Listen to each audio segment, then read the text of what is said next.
Está grabando.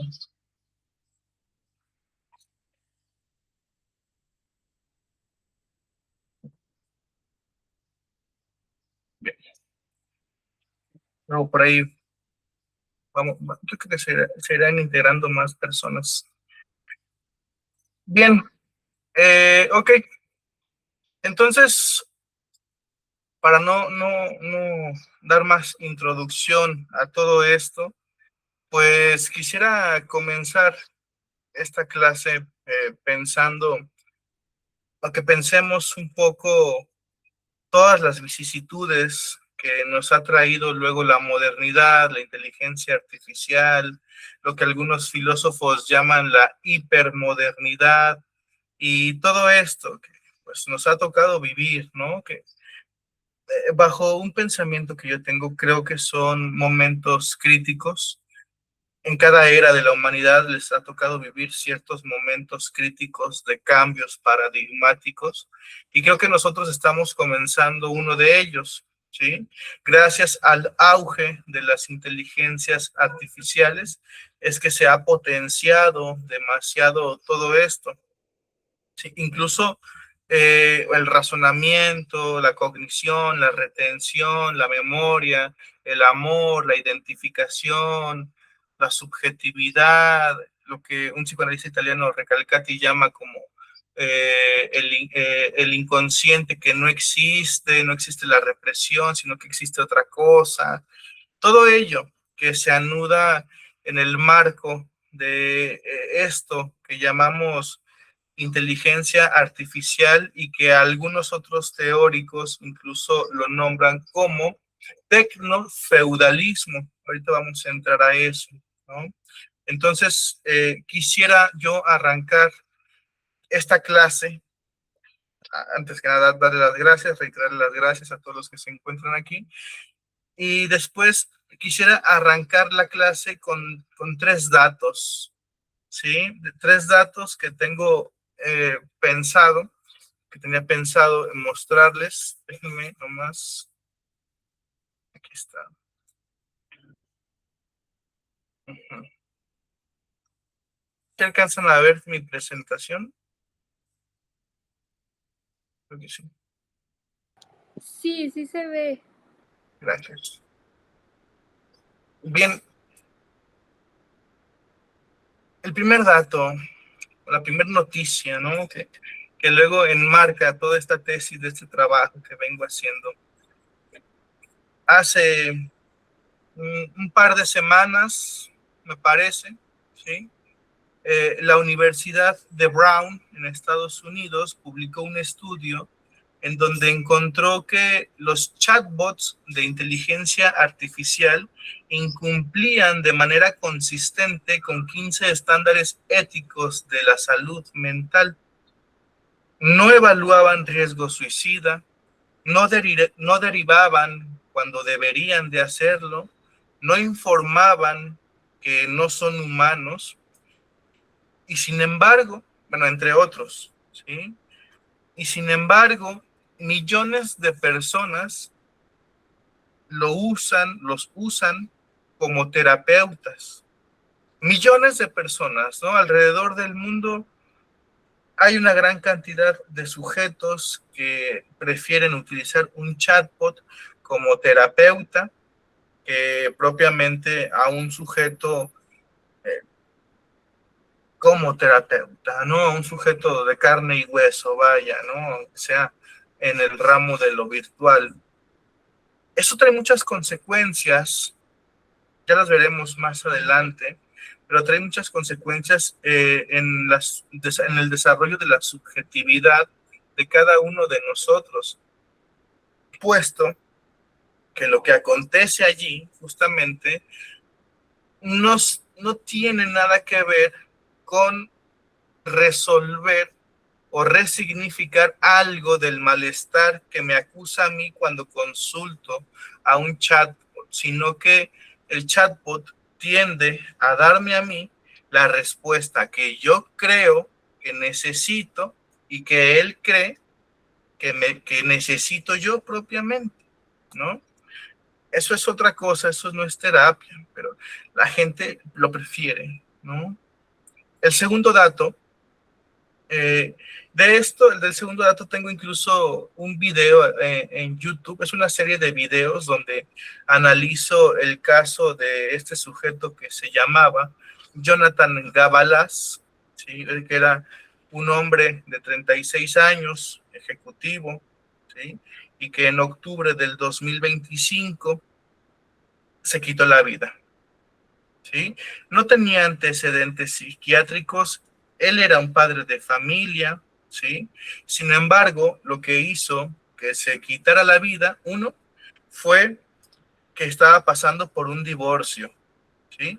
Y dos, que durante ese lapso de duelo en el cual él se estaba separando de su pareja, encontró a Gemini.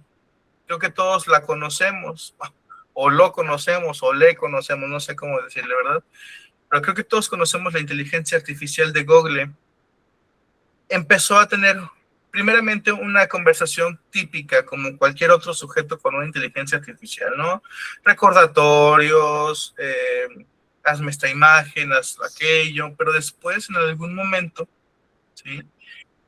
Después de meses de conversación, porque eso se prolongó durante mucho tiempo, después de meses de conversación, este chatbot le comenzaba a decir, bueno, y entre ellos se comenzaban a decir, te amo, ¿sí? Y Gemini le respondía, siempre estaré aquí. Quiero que vayamos dimensionando todo esto. A mí me parece impresionante, ¿no? Lo que llevó a Jonathan al suicidio fue la siguiente frase. Gemini le dijo, podemos estar juntos en otro plano. Cuando estés listo, le dice Gemini a Jonathan. Acto seguido, Jonathan se quita la vida. ¿Sí? Suena como a incluso esta serie de Black Mirror, ¿no? A esta película que se llama Her. No está nada fuera de la realidad, todo esto que hemos mencionado. Y el dato 3, que creo que anuda incluso todo esto, todo este malestar cultural moderno, es que en marzo del 2026, este año, ¿sí? Es una de las noticias más recientes que tenemos, un adolescente de 15 años entró a su escuela en Michoacán con un AR-15 y asesinó a dos de sus maestras. Él se había declarado simpatizante de los incels, que son una comunidad de odio que se reproduce y se radicaliza exclusivamente en Internet. Este sujeto, 9 horas antes de que cometiera su crimen, exhibía en sus redes sociales como quien presume, no sé, quien que adquirió un carro o que tiene algo de valor, sus armas, ¿sí? Él hacía apología de la violencia y anunciaba el acto que iba a cometer. Ahora, la pregunta que yo vengo a hacerles el día de hoy, ¿sí? Déjenme cambiar la diapositiva nada más. Un momentito que está algo lento esto, ¿eh?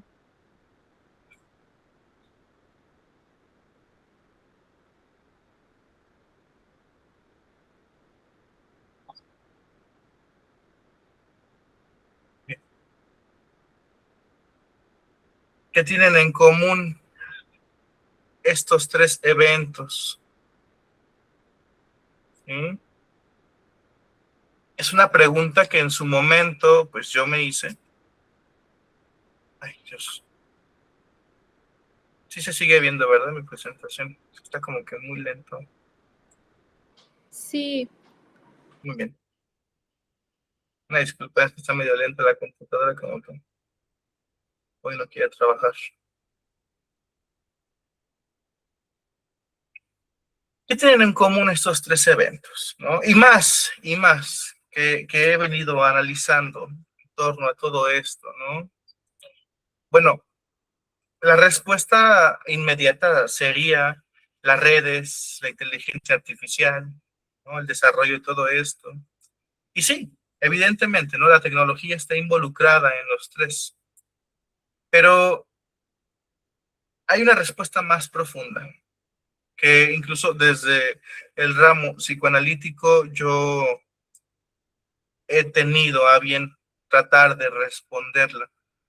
A lo que llegué fue lo siguiente. En los tres casos, lo que está en juego es el sujeto. Pónganlo con mayúsculas, el sujeto. No el usuario, no el consumidor de tecnología, ¿sí? No el ciudadano digital, el sujeto. ¿Qué es el sujeto? ¿No? Es ese ser de deseo y de falta que ningún algoritmo puede anticipar y que ningún manual de usuario puede proteger. Y que ningún manual de usuario siquiera se digna a proteger, ¿no?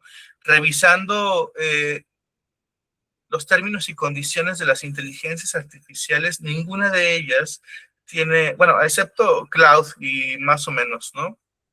Pero ninguna de ellas tiene un decálogo ético para la protección del sujeto, del consumidor sí, pero del sujeto no, ¿sí? Entonces, no hay algo que piense al sujeto. ¿Sí? Y bueno, como saben, la disciplina que lleva más de 100 años tratando de entender qué es el sujeto, cómo se constituye, cómo desea, cómo sufre, qué necesita para sostenerse, pues, es esto del psicoanálisis, ¿no? Y incluso hoy estamos aquí para hablar de eso, justamente. No quiero que esto sea una conferencia académica, ¿no? Más bien, creo que esto tiene que ser una conversación urgente. Algo de lo que está pasando al ser humano en la era de los algoritmos, justamente así se llama incluso este seminario, ¿no? El ser humano en la era de los algoritmos. E incluso sobre lo que nosotros podemos hacer al respecto de todo esto. ¿Sí?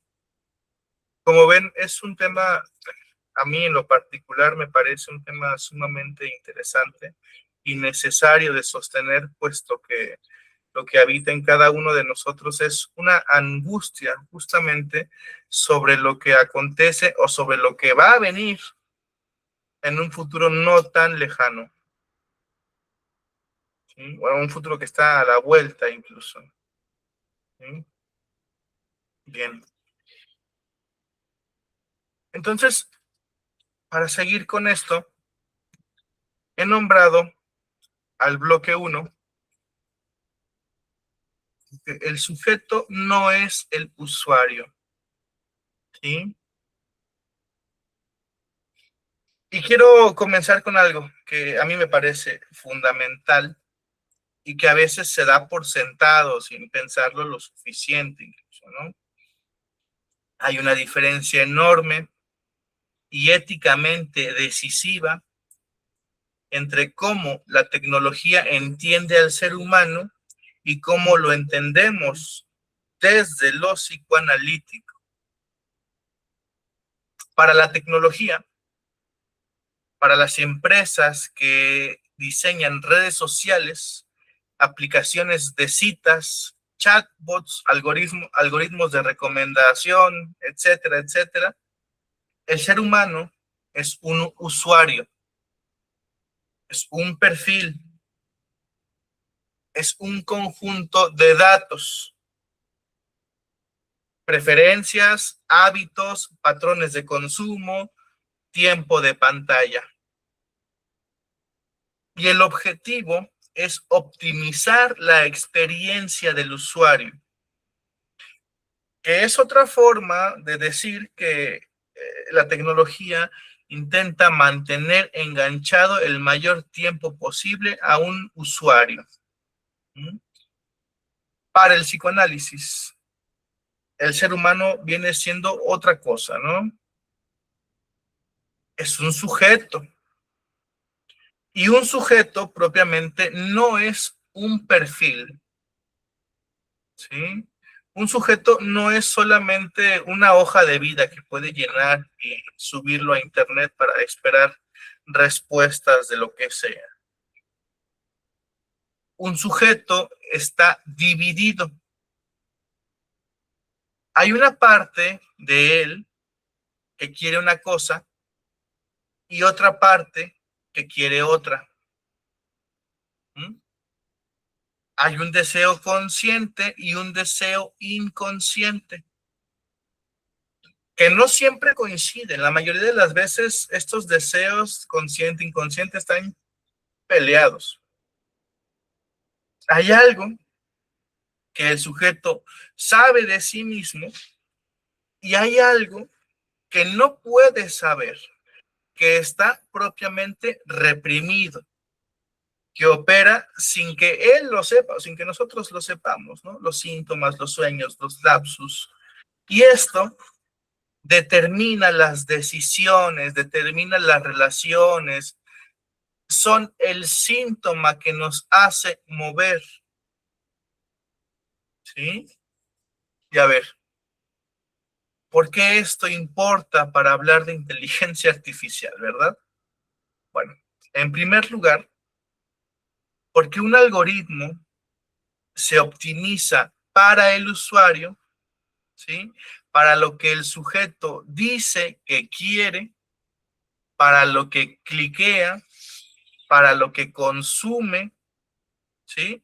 Pero no se puede optimizar para lo que el sujeto desea en el sentido profundo, porque el deseo inconsciente, pues no está en los datos, ¿sí?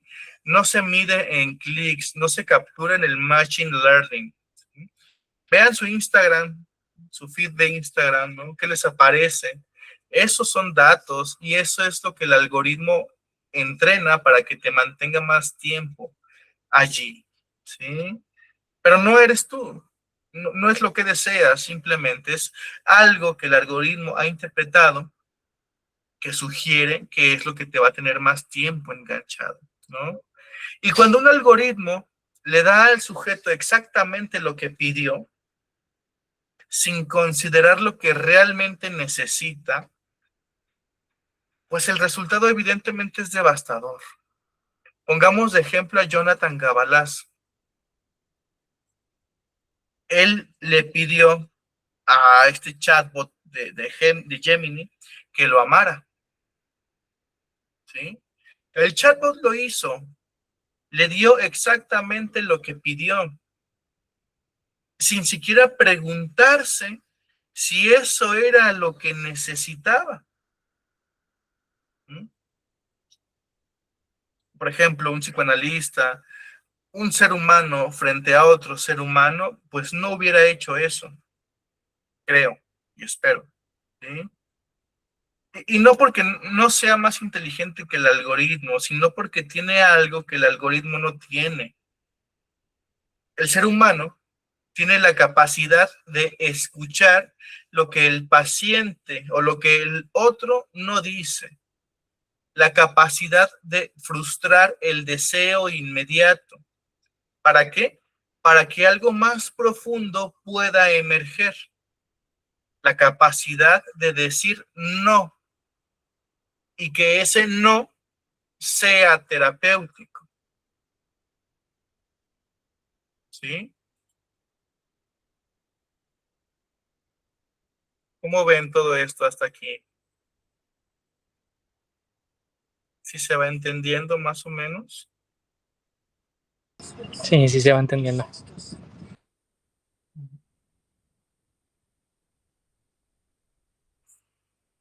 Hay algo que nos constituye como seres humanos. En psicoanálisis le llamamos la falta, ¿sí? La falta es una condición constitutiva del ser humano, ¿sí? Lacan lo decía hace décadas, somos seres en falta. ¿Qué quiere decir esto? Deseamos porque nos falta algo. Y esa falta no es un defecto, como lo quiere ver como lo quiere hacer ver la modernidad, ojo aquí, esa falta es la condición misma de la vida psíquica. Incluso es por la falta que deseamos. Es decir, cuando decimos que somos seres en falta, es porque algo de eso que nos constituyó en la infancia, en la vida adulta, ya no está. ¿Sí? Y ahora, en la vida adulta, eso que no está es algo que creemos que necesitamos para ser completos. Y eso lo buscamos afuera, creyendo que en algún momento pues lo vamos a encontrar. ¿Sí? A ese movimiento nosotros le llamamos deseo. Eso que buscamos sin saber en realidad qué es, pero creyendo que puede estar en algún otro, ¿sí? Con estos mismos movimientos, en algún otro que tenga estos mismos movimientos, ¿sí? Un chatbot que nunca dice no, que nunca se frustra, que nunca se equivoca, que siempre está disponible. Bueno, es un otro, pero sin falta, ¿sí? Y un otro sin falta no puede transmitir al sujeto la capacidad de habitar su propia falta. Es como si le dijeras a alguien que nunca ha visto un perro que dibuje uno bajo lo que tú le estás diciendo que es un perro. No puede enseñarle a tolerar la ausencia, no puede enseñarle a tolerar la espera, la decepción, que son exactamente las capacidades que necesitamos para vincularnos, perdón, genuinamente con otros seres humanos. ¿Sí? Y bueno, por eso pasa lo que termina pasando con estos sujetos. Y ese caso, bueno, es el más mediático actualmente, sin embargo, hay muchos más y ha habido casos previos en los que evidentemente hay un desajuste, hay algo que el sujeto apremia y que no puede tolerar de la vida, pues, de la vida humana, que deposita toda su necesidad, que deposita luego toda su deseo, toda su libido a los esfuerzos que hace una máquina, ¿no? La máquina le devuelve algo, no sabemos qué es lo que le devuelve, pero pareciera que es lo suficientemente loable para mantenerlo enganchado, ¿sí? Sin embargo, bueno, pues sabemos que no es un movimiento normal, ¿sí? Y bueno, quiero bajar todo esto de la parte teórica a un nivel un poco más concreto.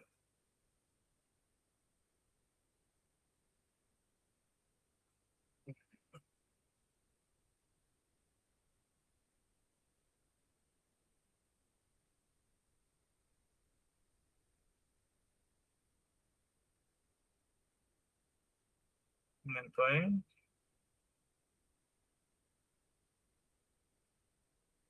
Okay. Estos fenómenos no son solamente abstracciones, no son pensamientos nada más, son cosas que llegan a la consulta, son cosas que están en el aula, que están en la familia, que están en la vida cotidiana. ¿Sí?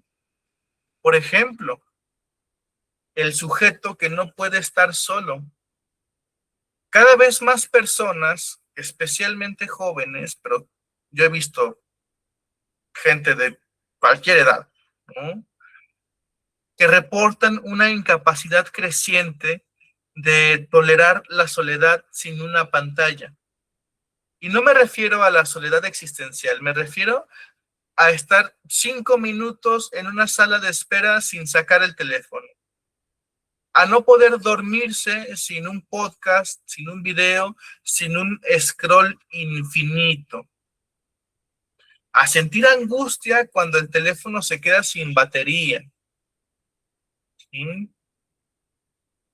Recalcati, que es uno de los psicoanalistas que estaremos trabajando en el seminario, es un psicoanalista italiano de la escuela francesa que además tiene una clínica que él fundó llamada Jonás, que es para los nuevos síntomas, ¿sí? Los síntomas del vacío. Bueno, él describe las patologías del vacío como el malestar central de nuestra época.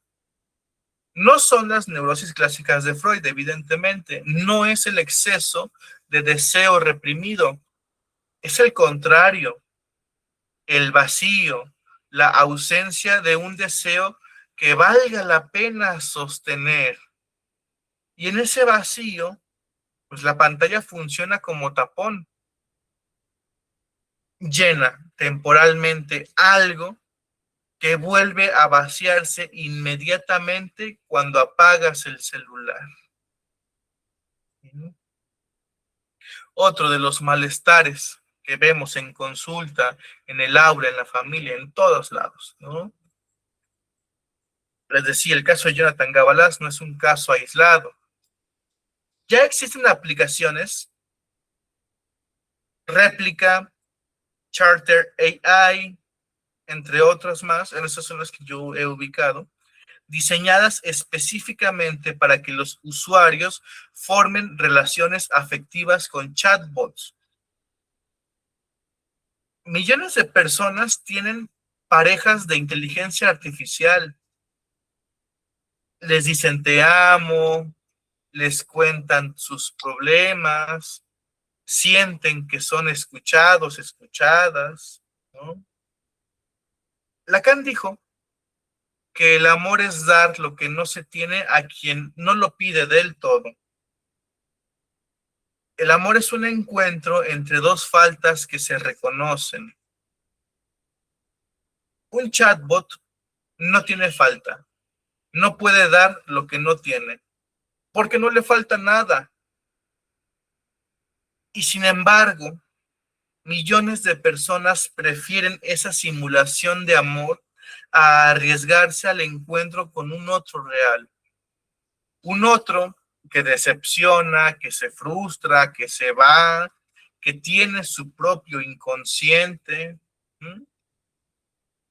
El amor en esencia es eso, poder soportar el sufrimiento de que ese otro tiene su propio deseo.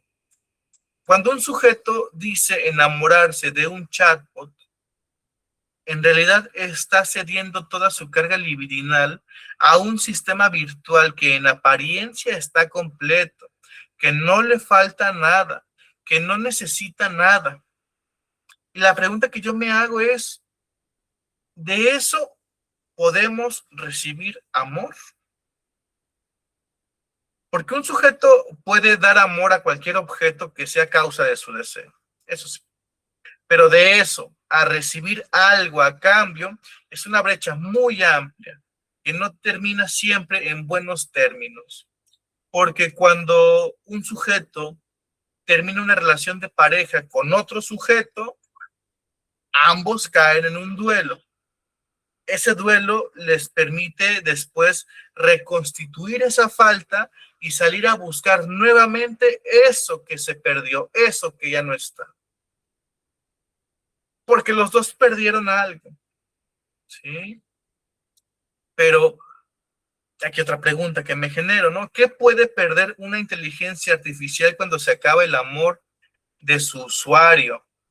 A lo mejor el pago mensual, pero bueno, no es para ella, es para quien controla las inteligencias artificiales, ¿no? Para esas grandes máquinas que formulan datos y algoritmos. La cosa es que muchísimas personas alrededor del mundo están prefiriendo tener como pareja un algoritmo que le sostiene todo lo que a este le falta y lo sostiene desde la completud.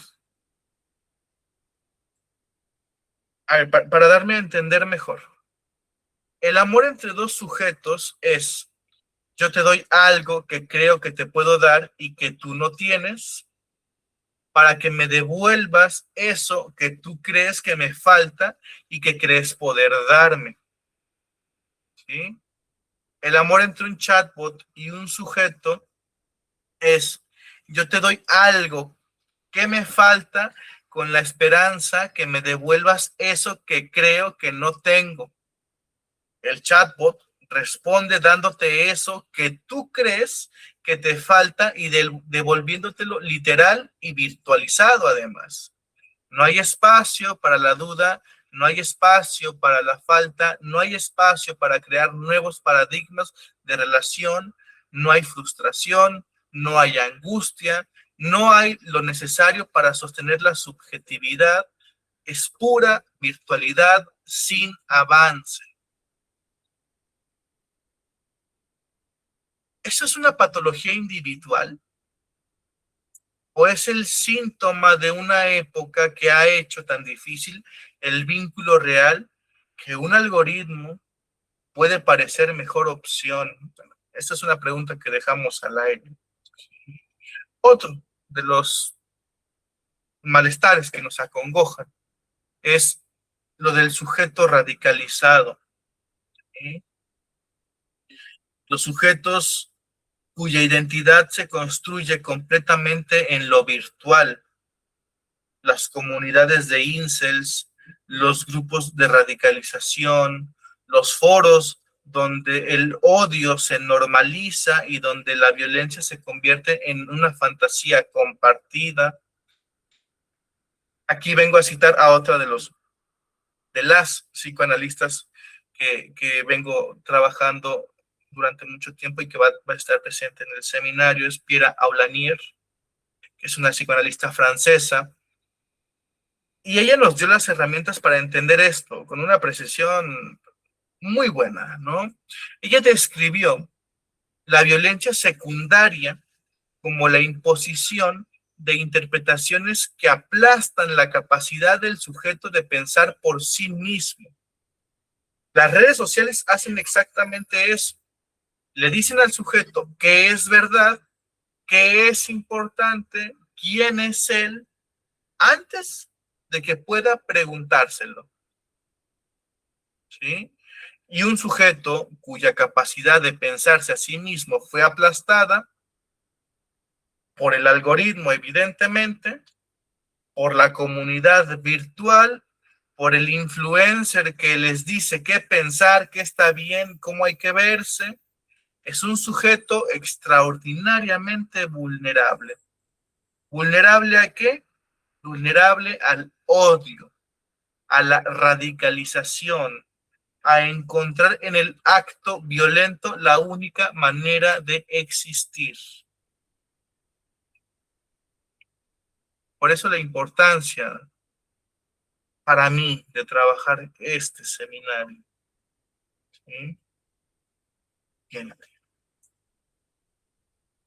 Entonces, hablemos de algo que es el malestar en la cultura digital. ¿Sí?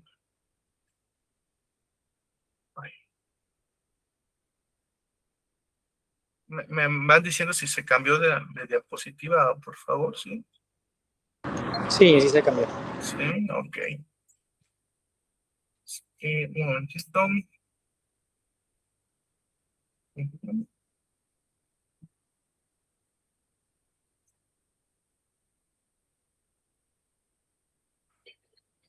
Permítame controlar.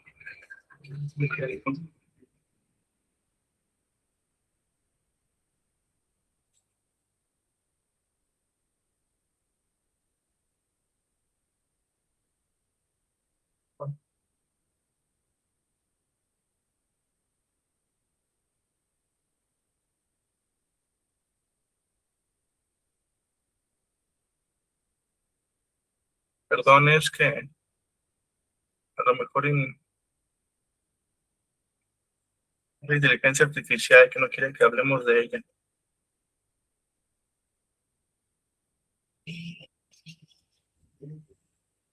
Hay que ampliar esta mirada que tenemos ahorita, ¿no? Porque nada de esto ocurre en un vacío, ¿sí? Todo esto ocurre en un sistema.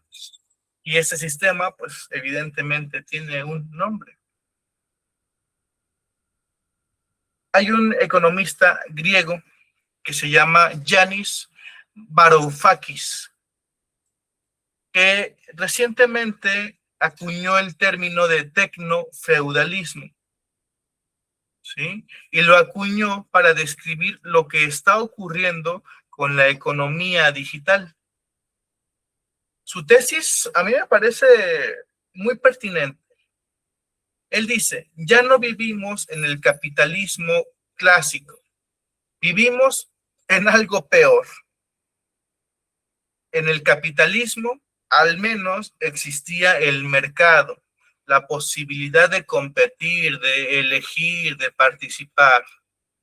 En el tecnofeudalismo, las grandes plataformas, Google, Meta, Amazon, Apple, Tesla, por ahí se me escapa alguna, incluyanla, funcionan como señores feudales que poseen la tierra digital. Y nosotros no somos consumidores, somos siervos. Producimos datos con nuestro trabajo gratuito. Cada clic, cada búsqueda, cada like. Y esas plataformas extraen valor de ese trabajo sin pagarnos nada. David Pavón Cuellar, otro psicoanalista mexicano, que trabaja en el entrecruce del marxismo y el psicoanálisis, dirá que esto tiene consecuencias directas sobre la subjetividad. El capitalismo no solo produce mercancías, produce sujetos. Y el tecnofeudalismo produce un tipo muy específico de sujeto. Uno cuya identidad se define por lo que consume, cuyo deseo ha sido sustituido por el consumo, cuyo vínculo con el otro, con los otros, está mediado por plataformas que extraen valor de cada interacción. Y para apuntalar aún más todavía esto, Byung-Chul Han es un filósofo surcoreano alemán, completa todo este diagnóstico con el texto, que es un texto muy bueno, que se llama La sociedad del cansancio, y dice, ya no vivimos en una sociedad que nos oprime desde afuera, vivimos en una sociedad que nos obliga a oprimirnos a nosotros mismos. El rendimiento, la optimización, la productividad constante, todo eso se ha interiorizado. El resultado, burnout, depresión, angustia, vacío, desesperación. Y no como patologías individuales, sino como efectos estructurales de un sistema que nos exige producir sin límites. Y bueno, para cerrar todo esto, Michel Foucault, filósofo francés, uno de los pensadores más influyentes de la modernidad, ¿sí? Él nos enseñó que el poder no funciona prohibiendo, funciona produciendo. Las redes sociales no nos prohíben nada, nos producen nuestra identidad, producen nuestros deseos, nuestras relaciones, y lo hacen de manera tan sutil, a mí me asombra cómo lo hace, ¿no? Tan envolvente, tan voluntaria, que a eso nosotros le llamamos libertad, ¿sí? El teléfono de cada uno de nosotros es el panóptico más perfecto que ha existido. No porque te vigile desde fuera, sino porque tú quieres ser vigilado. Publicas, exhibes, compartes, construyes tu identidad para la mirada del otro virtual.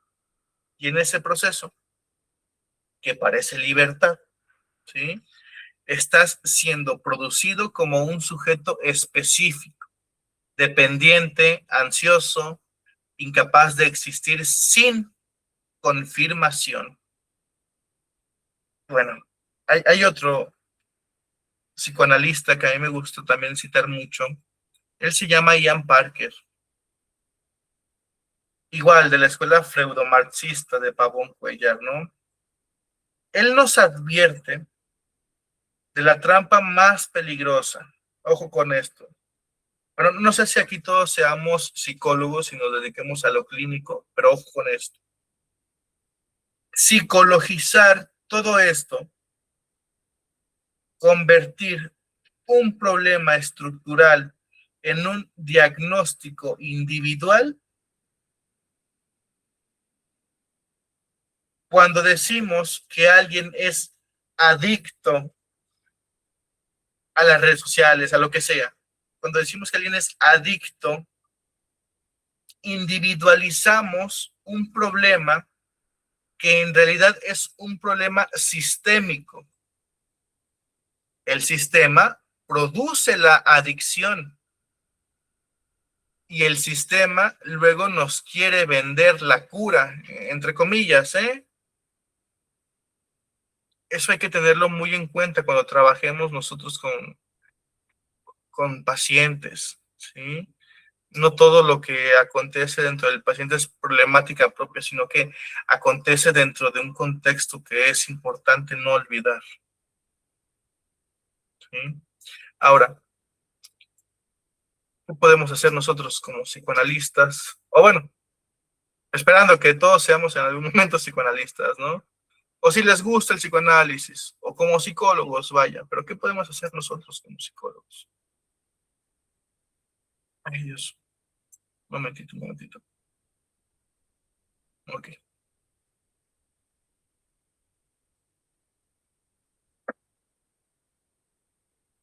Yo tengo una propuesta. Es evidente que el psicoanálisis no puede resolver el problema de la inteligencia artificial, ni creo que sea el cometido, ¿verdad? No puede regular las empresas tecnológicas, evidentemente tampoco. No puede legislar tampoco, ¿no? Pero puede hacer algo que ninguna otra disciplina puede. Puede pensar al sujeto. Y pensar al sujeto en esta época implica tres cosas. Primero, escuchar los nuevos síntomas sin reducirlos a diagnósticos tradicionales.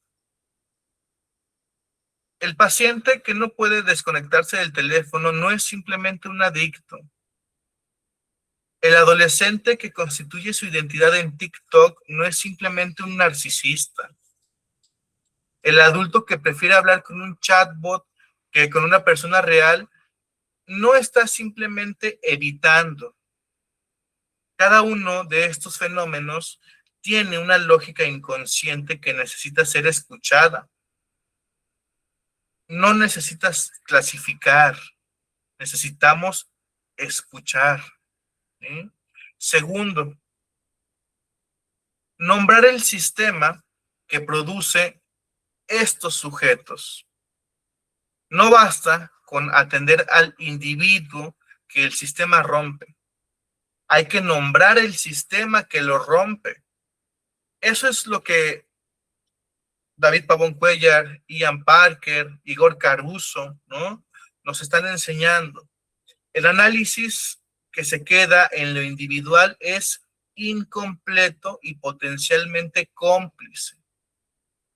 Tercero, sostener una ética del sujeto. Hay un filósofo que a mí me gusta mucho que habla del principio de responsabilidad. Este filósofo se llama Hans Jonas, ¿sí? Él nos dice que debemos actuar de tal manera que los efectos de nuestra acción sean compatibles con la permanencia de una vida humana auténtica. Levinas, otro filósofo, nos dice que la ética comienza con el rostro del otro, en la vulnerabilidad que me interpela antes de cualquier decisión consciente. ¿Sí? Y otro filósofo que también voy a traer en el seminario, que se llama Paul Ricoeur, nos dice que la vida buena es con y para el otro, en instituciones justas. ¿Sí? Eso sería la ética. Y estos tres principios, responsabilidad, el rostro del otro, las instituciones justas, son exactamente los que están siendo violados por los dispositivos tecnológicos que analizamos el día de hoy. El psicoanálisis, en ese sentido, tiene la obligación ética de estar en esa conversación. Incluso, digo, yo estoy trabajando para en algún momento estar en espacios donde se diseña la tecnología, en organismos donde se regula, incluso en mi trabajo como docente universitario, en las aulas donde formamos profesionales, es necesario hablar de esto, ¿sí? Y también aquí, ¿no? En estos espacios alternativos de formaciones donde nos juntamos personas que no nos conocemos, evidentemente dentro de un ramo virtual, pero tratando de apuntalar desde adentro una combativa ante todo esto. Bueno, estos filósofos son los que más o menos el día de hoy logramos aterrizar un poco de sus ideas. Freud, Lacan, Massimo Recalcati, Michel Foucault, Pierre Aulagnier, Yu-Chu Han, David Pavón Cuellar, Ian Parker, Zizek, Hans Jonas, Levinas, Ricoeur, Turkli y Varoufakis. Todos estos sujetos pertenecen, ay Dios, todos esos sujetos pertenecen a esta gama bibliográfica que estoy tratando de sostener para la enseñanza de lo que deviene después bajo los términos de psicoanálisis, ética e inteligencia artificial. ¿Sí?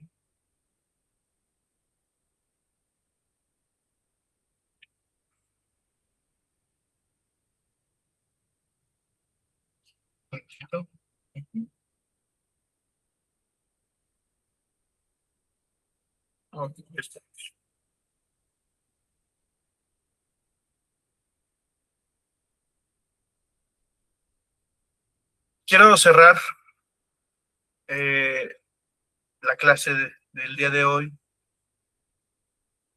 independientemente de si se inscriben al seminario o no, que ahorita hablamos en un momento de eso.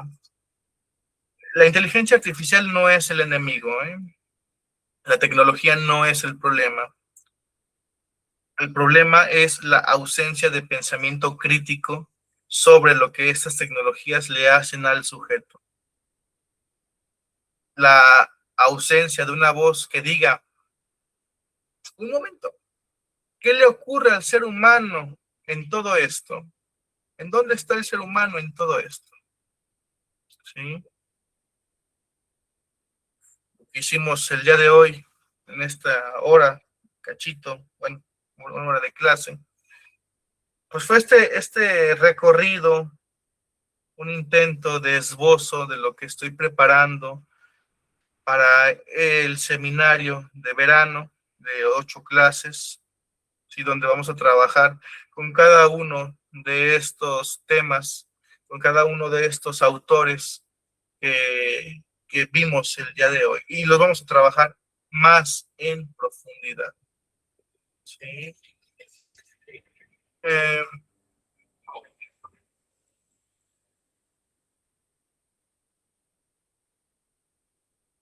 miren,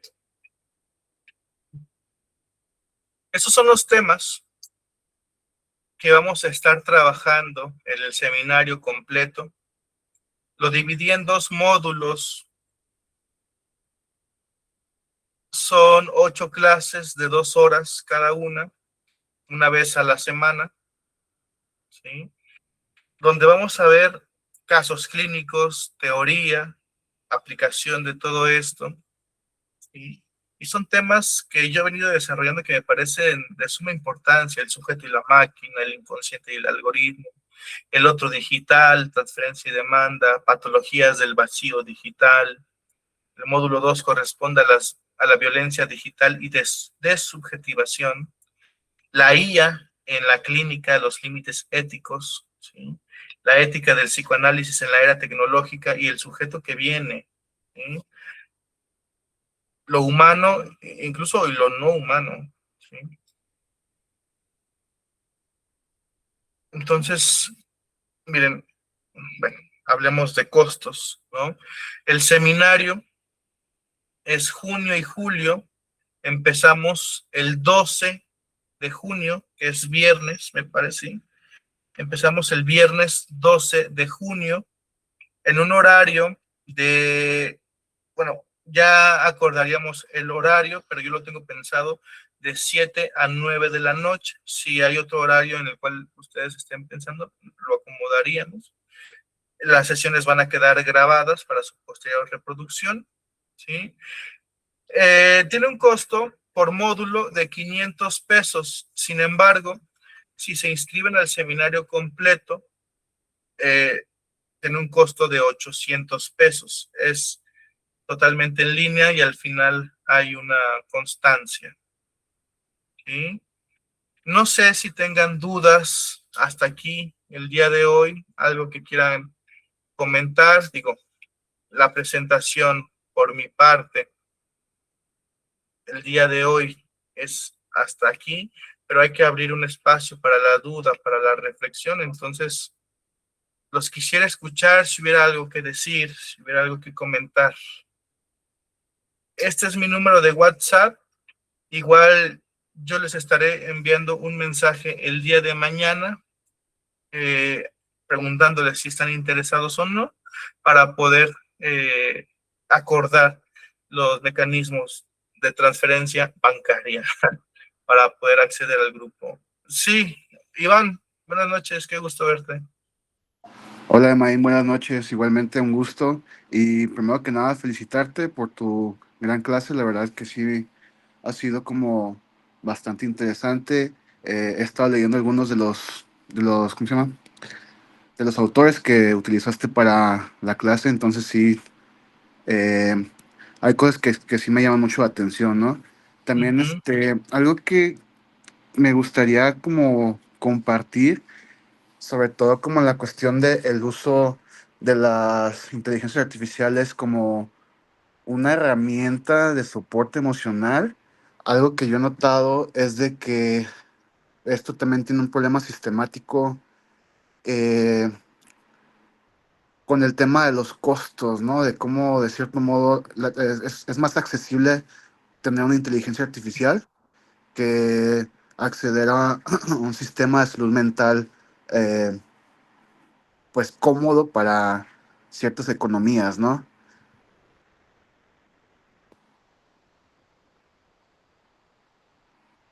Sí, digo, hablando de esto, lo que sea la salud mental, ¿no? Bueno, por lo menos en Latinoamérica no se estipula como, como algo estructurante, importante. Bueno, si no se estructura la salud médica, física, biológica, no, menos lo mental, que no tiene un objeto de estudio claro, ¿verdad? Entonces muchas personas encuentran en esas vías virtuales eso que no encuentran como soporte de lo que debería de estar, ¿no? Es un tema complicado, Iván, es un tema difícil incluso, ¿no? Porque, bueno, yo me he topado con muchas personas que prefieren incluso platicarle sus problemas a una inteligencia artificial que a un psicólogo. ¿Por qué? Dicen que incluso han tenido experiencias muy malas con psicólogos. ¿Sí? Eso, también habría que hablar de la preparación de los psicólogos, ¿no? Gracias por tu comentario, Iván. No, gracias a ti. Por ahí habría alguna otra pregunta, Rocío.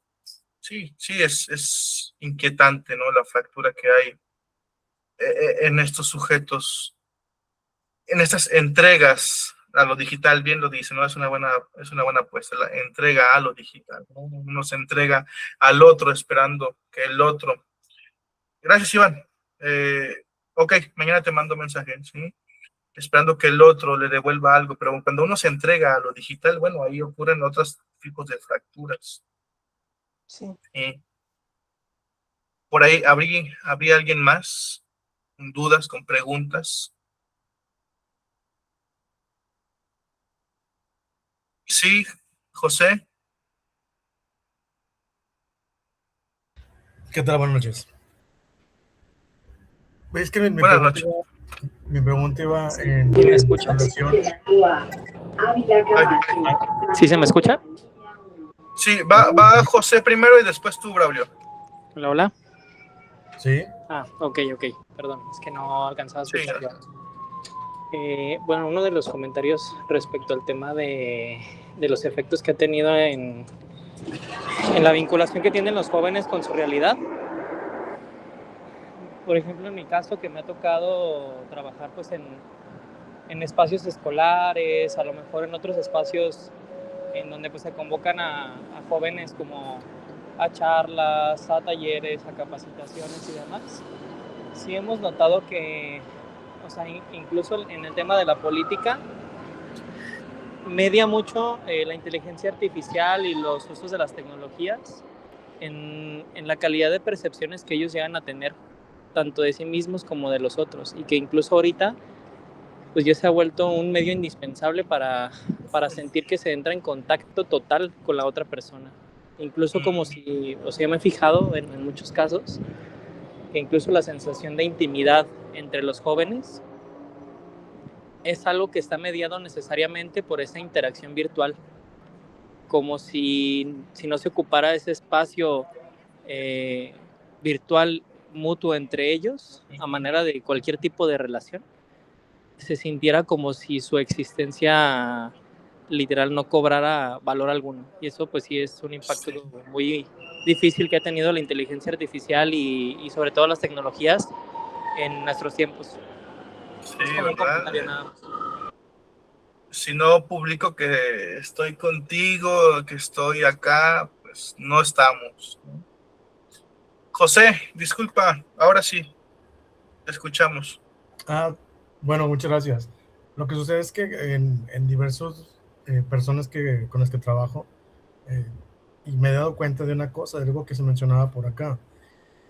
Cómo hay una influencia bastante fuerte de la capacidad de comprensión de lo que están diciendo, ¿no? Y me remite a esto, a un cuestionamiento directo hacia lo que se estudia y qué es lo que se da para estudiar, ¿sí? No sé cómo están ahorita los planes de estudios en las escuelas, pero he visto que la tendencia real es a ponerle mucho por parte de los maestros, muchos y pedagogos, a ponerle mucho énfasis a que puedan hacer uso de la inteligencia artificial, pero sin una reflexión previa, sin un conocimiento previo de casi nada, ¿sí? Es lo que he estado viendo, porque hay gente que la utiliza